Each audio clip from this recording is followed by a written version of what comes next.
My name is Matthew Walker. I am a professor of neuroscience and psychology at the University of California, Berkeley, and I am the author of the book, Why We Sleep.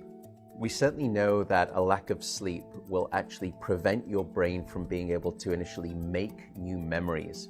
So it's almost as though without sleep, the memory inbox of the brain shuts down and you can't commit new experiences to memory. So those new incoming informational emails are just bounced and you end up feeling as though you're amnesic.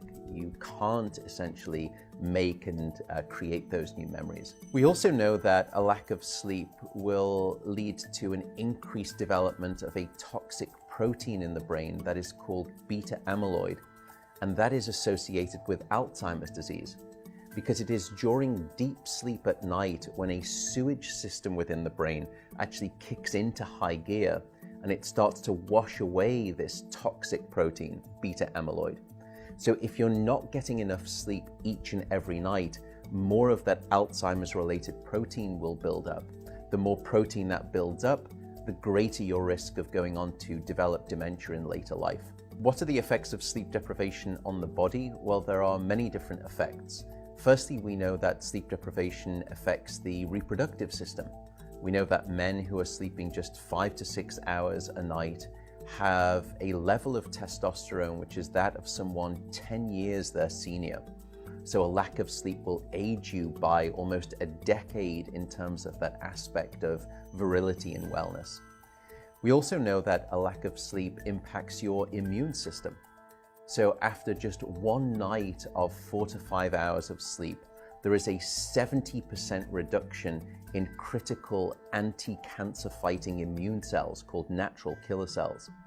And that's the reason that we know that short sleep duration predicts your risk for developing numerous forms of cancer. And that list currently includes cancer of the bowel, cancer of the prostate, as well as cancer of the breast.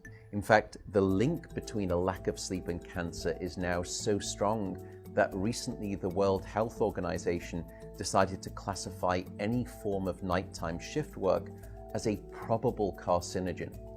So in other words, jobs that may induce cancer because of a disruption of your sleep-wake rhythms. We also know that a lack of sleep impacts your cardiovascular system, because it is during deep sleep at night that you receive this most wonderful form of effectively blood pressure medication.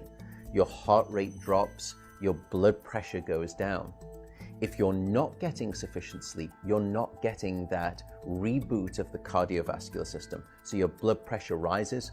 You have, if you're getting 6 hours of sleep or less, a 200% increased risk of having a fatal heart attack or a stroke in your lifetime. There is a global experiment that is performed on 1.6 billion people twice a year, and it's called daylight savings time. And we know that in the spring, when we lose 1 hour of sleep, we see a subsequent 24% increase in heart attacks the following day. Another question perhaps is, what is the recycle rate of a human being? How long can we actually last without sleep before we start to see declines in your brain function or even impairments within your body?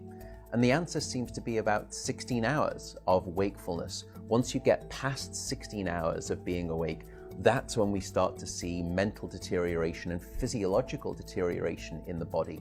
We know that after you've been awake for 19 or 20 hours, your mental capacity is so impaired that you would be as deficient as someone who is legally drunk behind the wheel of a car. So if you were to ask me what is the recycle rate of a human being, it does seem to be about 16 hours, and we need about 8 hours of sleep to repair the damage of wakefulness. Wakefulness essentially is low-level brain damage.